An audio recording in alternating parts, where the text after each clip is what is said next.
Capítulo 6.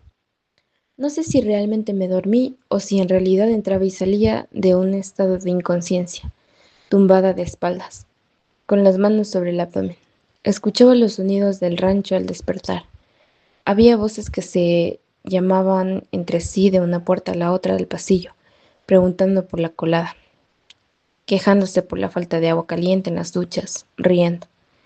Cerré los ojos cuando oí que Vida me llamaba. Levántate, me ordené a mí misma.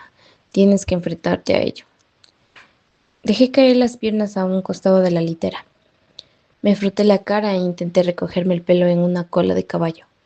Para cuando encendí las luces y abrí la puerta, Vida ya estaba en la otra punta del pasillo, comenzando a retroceder.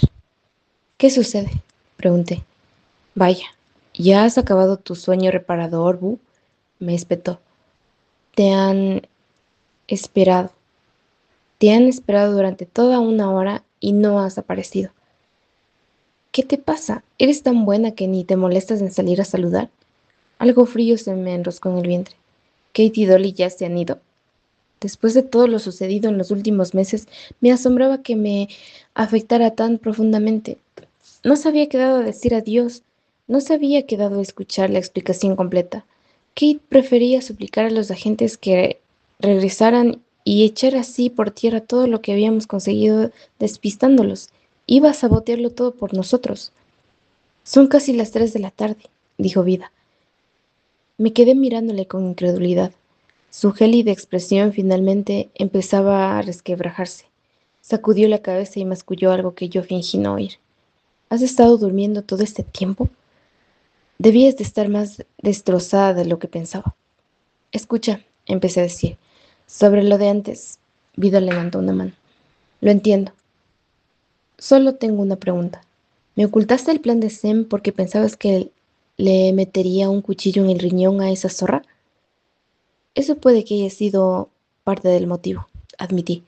Pues entonces no me conoces tan bien como crees, respondió, porque se lo habría clavado directamente en el corazón. Pero está bien. ¿Dónde están todos?, pregunté. Abu está por ahí, tumbado, sin hacer nada, dijo Vida. El niño explorador está en la cocina, dándole el coñazo a todo el mundo. ¿Qué? ¿Por qué?, pregunté. Cuando Vida se encogió de hombros, añadí. ¿Y Su? En un instante su expresión volvió a endurecerse. Cuando habló, su voz podría haberme cortado hasta el hueso. ¿Te parezco a alguien a quien le importe una mierda dónde está? Vida, le dije. ¿De verdad?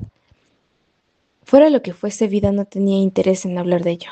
Había retrocedido y se dirigía hacia la escalera. Tenemos que hablar de esto, dije, y salí en pos de ella. La mirada que me dirigió por encima del hombro me detuvo. Era la expresión de alguien que deseaba estar a solas. A propósito, por si decides que te importa más que una mierda, cuando Kate entró en el túnel, añadió Vida. Me dijo algo. Dile a Ruby que quien juega con fuego siempre acaba quemándose. ¿Significa algo para ti? No, dije por fin. No tengo ni idea. Vida tenía razón en parte. Liam estaba en la cocina, solo que en realidad estaba en la alacena, más allá de los fogones y de los fregaderos, en el oscuro rincón del fondo. Había dejado la puerta abierta, probablemente para que entrara un poco de luz, aparte de la que proyectaba la pequeña linterna que sostenía entre los dientes. Cabarateaba algo en una libreta pequeña.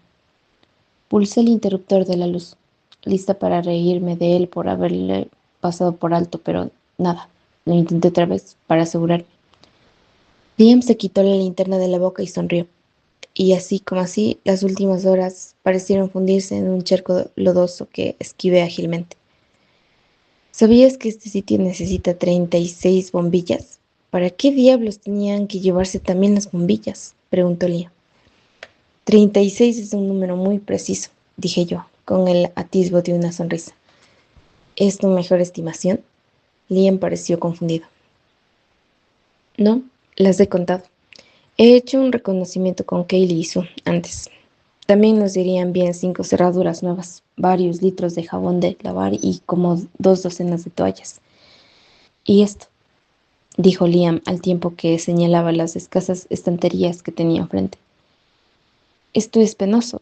No tengo idea de dónde pudieron encontrar tantas latas de remolacha, pero Dios mío, ¿qué se hace con todo esto?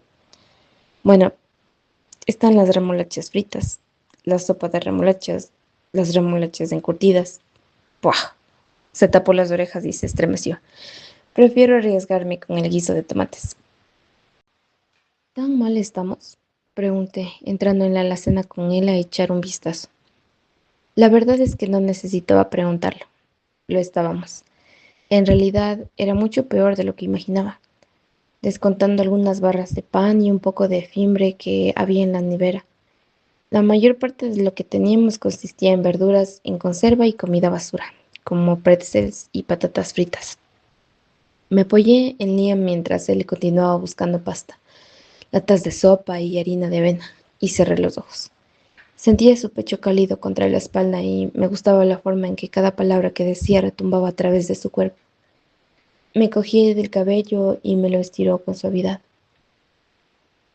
Te aburro, ¿no? No, lo siento. Te estoy escuchando, dije. ¿Hablabas de Lucy? Sí, ella era una de las chicas que llevaban el registro de la comida ya en Nates River. Creo que podría darnos algunas ideas sobre cómo rotar las provisiones y qué deberíamos conseguir. Está bien. Necesitaremos formar un grupo que se ocupara de salir a buscar provisiones, pese a que ya éramos pocos. No podía imaginar que Cole lo aprobara a menos que la situación fuera absolutamente desesperada. Y tampoco me lo imaginaba, consintiendo que Liam fuera uno de los exploradores. ¿Estás cansada? Dijo, pasándome el pulgar bajo un ojo. ¿Dónde te habías metido? Intenté esperarte, pero me dormí en el instante en que apoyé la cabeza sobre la almohada. Tomé una ducha y estaba demasiado cansada para descubrir en qué habitación estaban, dije, porque ¿cómo admití que había rehuido a propósito la habitación que ellos habían elegido? No quería tener que responder preguntas, no cuando notaba la cabeza tan pesada como el corazón. Después de dar por terminada la discusión con Kate, ya no me quedaba energía para más batallas. Me metí en la primera cama que encontré e intenté dormir, dije. Extendió la mano hacia la repisa. Cogió una de las latas pequeñas de fruta al natural y la abrió antes de que yo pudiera negarme. Liam prosiguió su cuidadoso conteo por los anaqueles mientras yo me metía en la boca la fruta de la lata. Podía ver dibujarse en su rostro todas y cada una de las conversaciones posibles, cada pregunta que él quería hacerme, y sentía el escozor de la ansiedad con cada silencioso segundo que pasaba. No me gusta preguntártelo, pero al final ibas a hablarnos acerca de los agentes y a contarnos lo que hiciste, ¿verdad? No ibas a dejar que lo descubriéramos cuando solo aparecieran por aquí los coches que transportaban chicos, ¿no? Se les debería haber contado en cuanto dejamos la ciudad, dije. Es solo que se me olvidó con todo lo que sucedió. Nos lo podías haber dicho antes de marcharnos, dijo con suavidad. Tenía que ser todo muy rápido, le respondí. Y si uno de nosotros mostraba el más leve indicio de que sabíamos lo que estaban pensando, eso habría alertado a los agentes acerca de lo que estábamos intentando. Tuvimos que hacerlo de forma un poco precipitada. Tú y Cole. Él conoce a los demás agentes mejor que ninguno de nosotros. Necesitaba sus conocimientos sobre cómo hacer que la sugestión fuera real. Y si te lo hubiera dicho, habrías intentado obligarnos a marcharnos. A veces, la mayoría de las veces en realidad, era difícil pensar en que habíamos tenido vidas separadas antes de que convergieran. Nuestras vidas estaban tan entrelazadas que sentía la compulsión de decírselo todo, de oír sus pensamientos sobre todo para ver si se ajustaban a los míos. Antes me había apartado de él por lo que yo era, por lo que yo había hecho a mis padres, pero de algún modo no era que las cosas hubieran empeorado, exactamente. Era más bien una especie de inquietud, una sensación implacable de que algo no funcionaba como antes. Yo había interrumpido alguna pauta natural de nuestras vidas.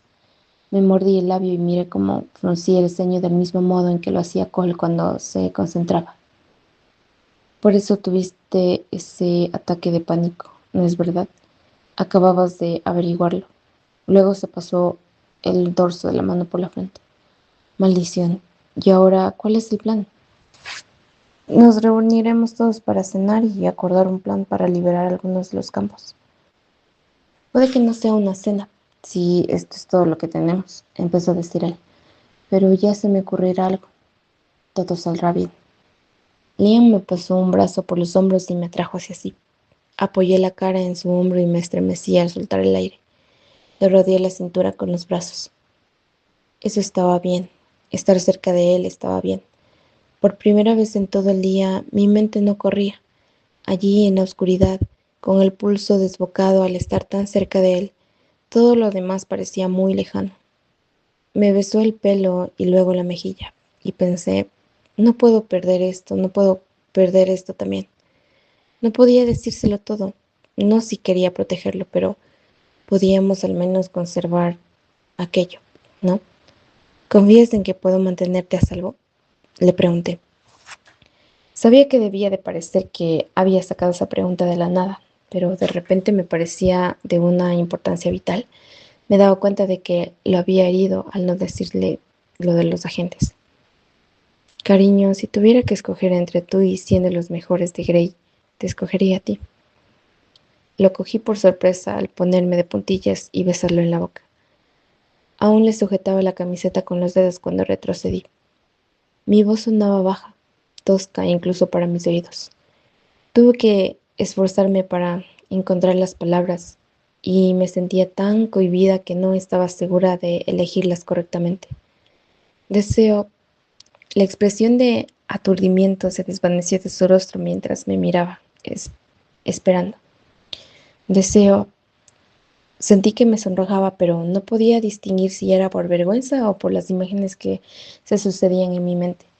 Lo había besado antes, lo había besado de verdad, pero en las otras ocasiones siempre había sentido que el impulso provenía de la tensión, la urgencia o la irritación, y cada vez que había sido interrumpido por las exigencias del mundo que nos rodeaba.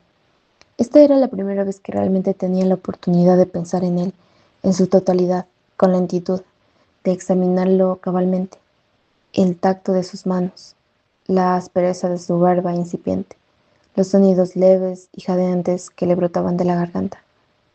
Estábamos en una despensa y había chicos trabajando en la cocina.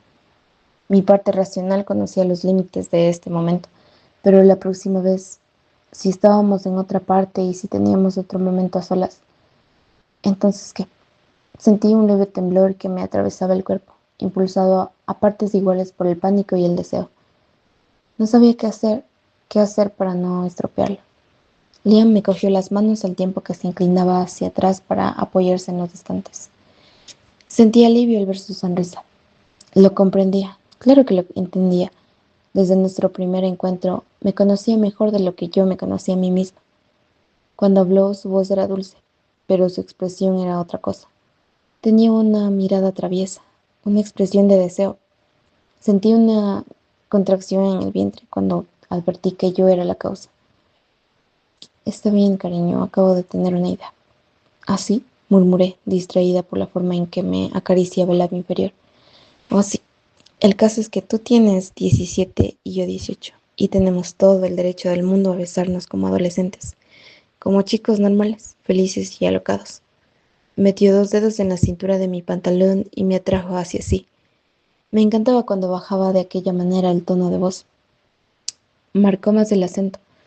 Lo templó como el aire del verano en los 10 minutos anteriores a una tormenta eléctrica. Se trataba del abordaje Stewart en todo su esplendor y yo estaba completamente indefensa. ¿Quieres oír las reglas? Cuando sentí el corazón me palpitaba intensamente. Deslizó la misma mano por mi cadera y la subió por debajo de mi camiseta. Yo la sentía cálida y perfecta en la parte inferior de la espalda. Cerré los ojos cuando me rozó los labios con los suyos. Aquella caricia me hizo sentir valiente y ahuyentó la incertidumbre para que ya no pudiera alcanzarme. La primera es que no puedes pensarlo demasiado. La segunda es que tú decides cuándo quieres parar. La tercera es que hagas todo lo que te haga sentir bien. La cuarta es que dejes de hablar, dije, extendiendo a ciegas una mano para cerrar la puerta. Y me beses. Él aún reía entre dientes cuando me besó, y después yo también reí por los nervios que burbujeaban en mi interior, porque su felicidad era contagiosa y porque la primera regla era tan tonta que no tenía la menor importancia. Liam era la única idea dentro de mi cabeza. Él era los cientos de sentimientos desbocados que me estallaban en el pecho. Me besó con más intensidad, me separó los labios con los suyos. Yo intenté imitar los movimientos de su lengua y fui recompensada con un ligero gruñido de aprobación. Normal, feliz, loca, por él. Media hora más tarde, después de llamarme una y otra vez desde el pasillo, Cole entró en la cocina y comenzó a dar golpes en la nevera, grande y destartalada. Eso me dio un segundo para desenredarme de Liam y arreglarme un poco antes de salir a su encuentro. Hay que alimentar a la bestia, dijo Cole, mientras llenaba con agua un vaso de cartón. ¿O ya te has olvidado de él? Y en un instante la felicidad maravillosa y liviana se evaporó bajo mis pies y me precipité debajo a la realidad. Yo nunca me olvido de Clancy. Mis palabras sonaron duras por la irritación. ¿Acaso no debía confiar en que tú te ocuparías de él? No, dijo Liam desde la alacena. Cole sonrió. Le va a doler un montón la cabeza con todas las drogas que le he metido. El chico apenas empezaba a volver en sí cuando lo he arrancado de su jaulita. Parecía estar lo bastante enfadado como para morderme. Está bien, acabemos con esto. En lugar de conducirnos otra vez a la planta superior, Cole nos guió por el pasillo de la planta inferior. Pasamos junto a varios dormitorios antes de llegar a una puerta que ponía almacenamiento de archivos. Atrajo un llavero pequeño y me lo pasó. Cuando intenté introducir la llave, la cerradura ofreció cierta resistencia. Eché un rápido vistazo alrededor para asegurarme de que no había nadie mirando y sacudí el pomo de la puerta para cerciorarme de que estaba permanentemente cerrada. Entramos en la habitación. Cole extendió la mano para coger el cable desde el cual se encendía la bombilla del techo. Había dos de esas estanterías sencillas y funcionales, repletas de cajas y pilas de papeles. Supuestamente, si uno se creía la mentira del cartel de la puerta, eran expedientes archivados de operaciones. A primera vista resultaba bastante convincente. Recorrí con la mirada la librería, repleta de carpetas y archivadores que se alineaban con pulcritud en los anaqueles, mientras Cole se dirigía hacia las dos estanterías situadas junto a la pared del fondo. Esa, dijo, la que tiene la caja roja. Estira. Me asomé por encima del archivador. El polvo de la tapa mostraba indicios de que alguien la había movido recientemente al intentar coger la palanca oculta en la parte posterior de la estantería. Aferré con los dedos la palanca y tiré de ella. Se oyó un satisfactorio clic y toda la estantería giró hacia mí. Las luces automáticas del corredor que había detrás se encendieron e inundaron la pequeña habitación con una cegadora luz ultra blanca. Avanzamos una corta distancia por el corredor hasta encontrarnos ante otra puerta cerrada. Allí tuve que insertar la llave y teclear un código de acceso. 4004004, antes de que la puerta se abriera de golpe con un siseo. Aquí te espero, dijo él en voz baja. Si me necesitas, hazme una señal. Esa era otra parte del trato. Cole quería que alguien me cubriera las espaldas desde detrás de la puerta cuando entrara a llevarle comida a la pequeña limaña. Los había escogido él, a Kate y a Vida, pero después había añadido a Chubbs a la lista porque siempre había resistido los intentos de Clancy de influir en él. Entré en el segundo pasillo y Cole cerró y aseguró la puerta detrás de mí. Había dos celdas, ambas de unos 2 o 3 metros de ancho por algo más de 1 de profundidad. Cada celda estaba provista de un catre, un váter de plástico y un cubo con agua para lavarse y cepillarse los dientes.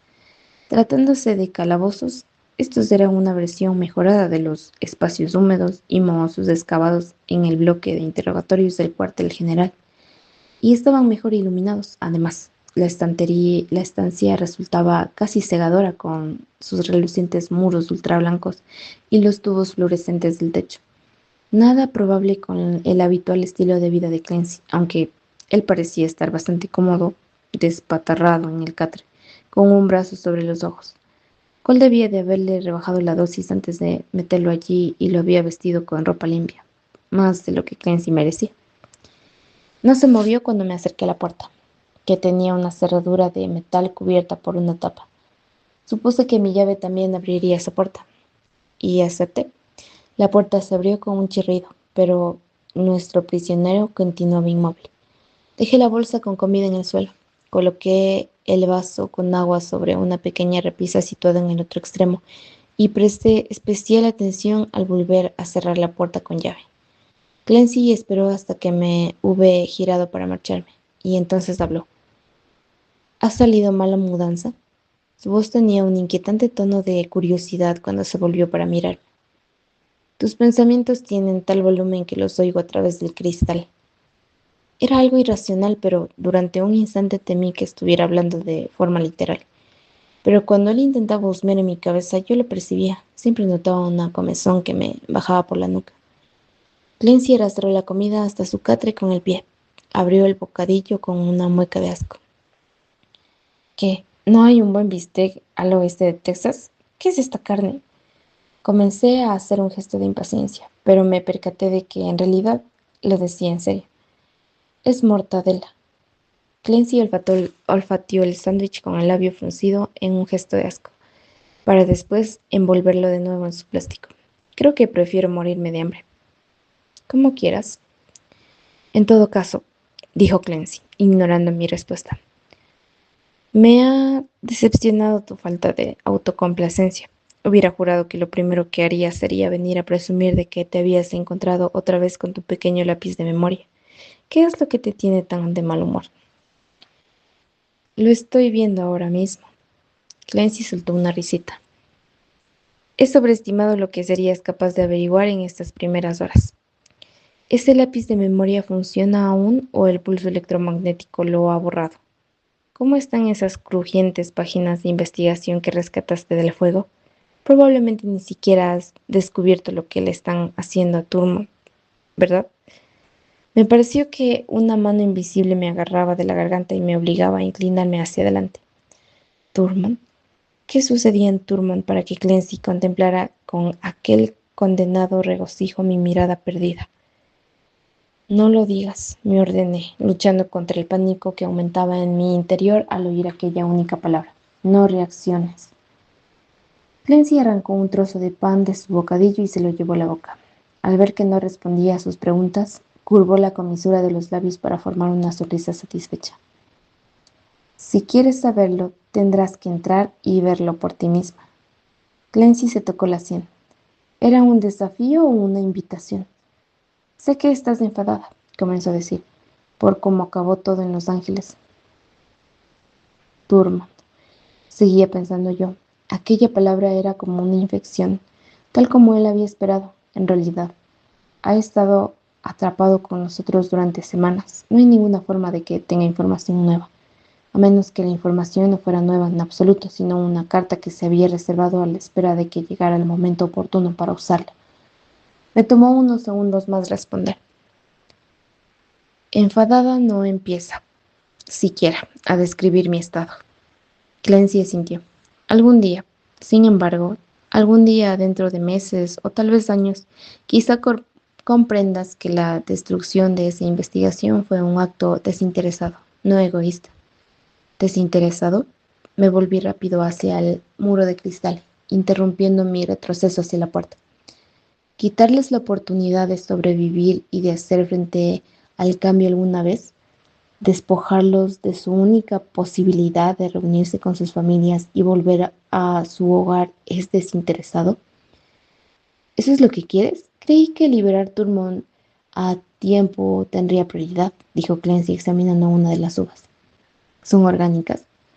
Giré sobre mis talones y atravesé la distancia entre su celda y la puerta tan rápidamente como pude sin echar a correr. Ruby, escúchame. La cura es otra forma más de controlarnos, de arrebatarnos el poder de decidir. ¿Qué ocurrió cuando trajiste aquí la investigación? ¿Te han dejado echarle un vistazo siquiera? ¿Sabes dónde está ahora mismo? Apreté los puños. No se trata de una tirita mágica que cura todas las heridas. No hará desaparecer de sus mentes el estigma de lo que somos. Si no tiene efectos secundarios, siempre estarán a la espera, vigilantes, rezando para que no recaigamos. Dime, dijo él, recogiendo las piernas y cruzándolas sobre el catre. Observé en silencio cómo tamborileaba con los dedos sobre las rodillas. ¿El hecho de saber que hay una cura ha cambiado la forma en que te tratan los agentes? Entre nosotros se impuso el silencio. Clancy sonrió. Lo que están intentando hacer aquí no tiene que ver contigo en absoluto.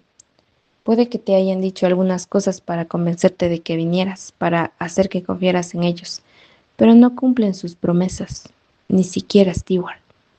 La única persona de la que no me fío eres tú. Sea lo que intentes hacer aquí, dijo con voz queda. Trae a todos los chicos que puedas para que te apoyen. Serán ellos los que te sigan y confíen en ti. Ninguno de los adultos. Tendrás suerte si alguna vez te ven como algo más que un arma muy útil. Y eso porque es muy fácil encontrar chicos ocultos por ahí. Yo puedo ayudarte a rastrear las tribus que andan por ahí. Puedes entrenarlos e enseñarles a defenderse. Nos encaminamos hacia el desenlace de todo esto. Y, si no los encuentras, se convertirán en daños colaterales de la guerra. Apreté los dientes, pero antes de que pudiera replicar, Clancy ya estaba hablando otra vez. Olvídate de los adultos, Rubí. Asegúrate de ser el líder de los chicos. Haz que te quieran y tendrás su lealtad para siempre. Que haga que me quieran, dije mientras la ira volvía a bullir en mi interior. No todo lo que había en Ace River era falso, dijo él, con calma. Pero todo lo que importaba, cada recuerdo que conservaba de este lugar, estaba manchado por el rastro negro y reptante de su mente. La sola idea de cómo me había estudiado desde el otro lado de la fogata, de cómo se había calado entre cada una de mis últimas defensas mentales, de la admiración con que lo observaba aquellos chicos, los cachorros. Un escalofrío me bajó por la espalda. La habitación se había tornado demasiado pequeña, demasiado fría para quedarme allí y escuchar todas las sartas de mentiras que Clancy decidiría vomitar. Me volví hacia la puerta, la abrí y me aseguré de apagar las luces del salir. Y pese a ello, la voz de Clancy me llegaba flotando en la oscuridad. Él contaminaba el aire, lo hacía resonar como si estuviera en todas partes a un tiempo. Cuando estés preparada para liderar y hacer algo de verdad, házmelo saber. Estaré aquí esperando. Y a juzgar por la última visión que tuve de su cara, allí era exactamente donde él quería estar.